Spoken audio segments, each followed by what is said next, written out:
Pemirsa, puluhan bangunan rusak dan puluhan orang terluka akibat angin puting beliung atau angin puyuh yang menerjang Kabupaten Bandung dan juga Kabupaten Sumedang, Jawa Barat. BMKG menyebut angin puting beliung ini disebabkan oleh pertumbuhan awan cumulonimbus disertai angin hingga menyebabkan terbentuknya angin puting beliung.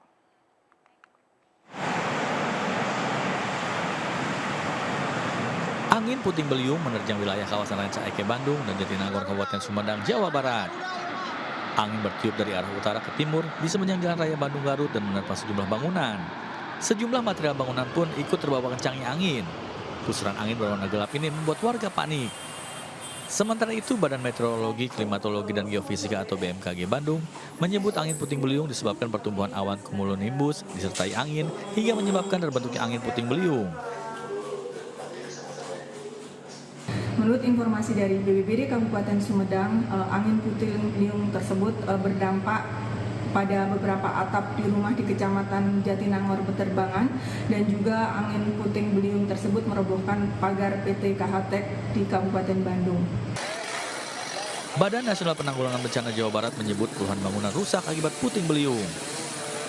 Puting beliung yang menerjang Bandung dan Sumedang ini juga membuat 22 orang terluka akibat terkena material rumah dan pohon. Tim Liputan iNews melaporkan. Pemirsa, seorang pengemudi minibus terluka dan mobilnya ringsek usai menabrak pembatas jalur busway di Cawang, Jakarta Timur. Sementara sebuah gedung apartemen dalam proses pembangunan terbakar di kawasan Pakuwon City, Surabaya. Dua informasi ini kami rangkum dalam Indonesia 24 jam.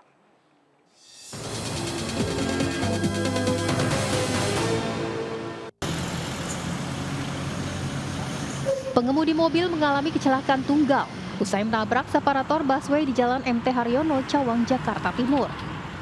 Kencangnya benturan membuat mobil rusak parah dan pengemudi mengalami luka-luka. Diduga pengemudi minibus yang hendak menyalip tidak mengetahui keberadaan pembatas jalur busway dan menabraknya.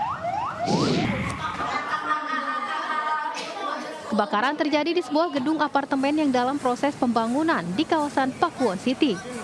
Asap mengepul dari lantai 15 dan sempat membuat panik pekerja proyek. Tidak ada korban dalam peristiwa kebakaran yang diduga akibat korsleting panel listrik, di mana api sempat menjalar melalui instalasi kabel hingga lantai 27.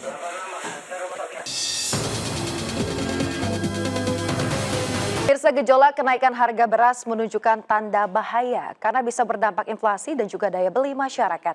Sejumlah faktor dituding menjadi biang kerok meroketnya harga dan juga kelangkaan beras, dan tak sedikit yang menghubungkan dengan bansos jelang pemilu.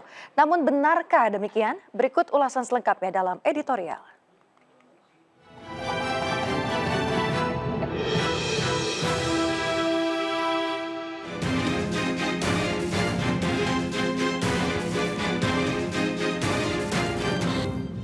Berjuluk negeri yang gemah ripah Lojinawi tak serta-merta membuat negeri ini luput dari persoalan pangan. Buktinya, akhir-akhir ini meroketnya harga beras masih menunjukkan tanda bahaya. Saya ingin pastikan beras yang ada di sini ada, tersedia, jumlahnya cukup, dan saya melihat melimpah. Lain perkataan, lain pula kenyataan. Nyatanya, masyarakat menjerit dengan naiknya harga beras di sejumlah daerah.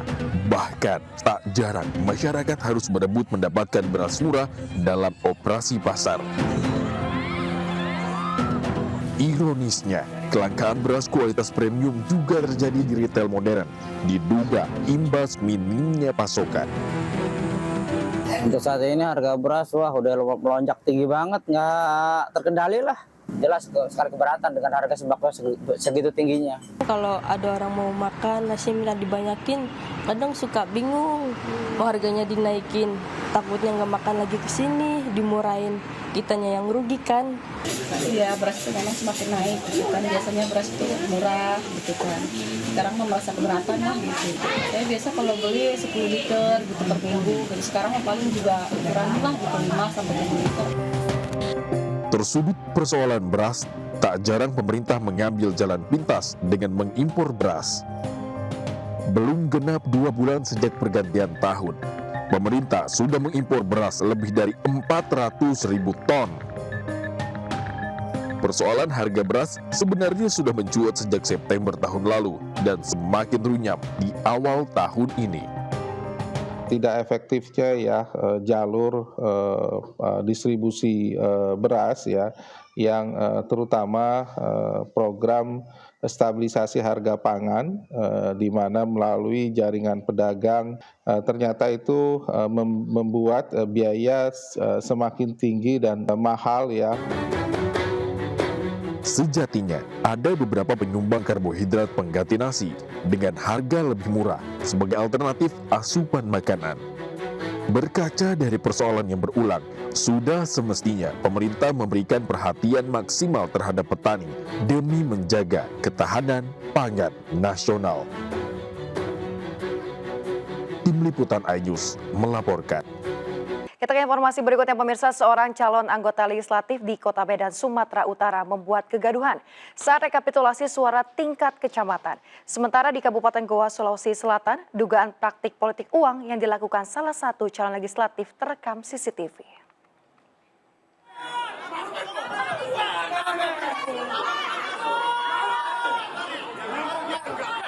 Kericuhan sempat mewarnai proses penghitungan suara tingkat kecamatan untuk calon legislatif Kota Medan di kantor Camat Medan Amplas pada Rabu malam.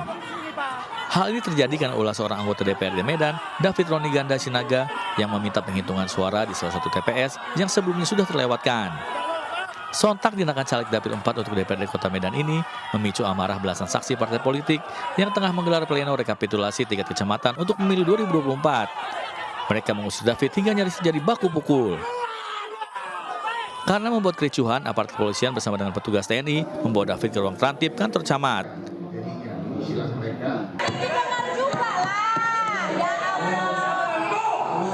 Sebelumnya David juga sempat terlibat adu mulut dengan sejumlah saksi parpol saat proses rekapitulasi penghitungan suara.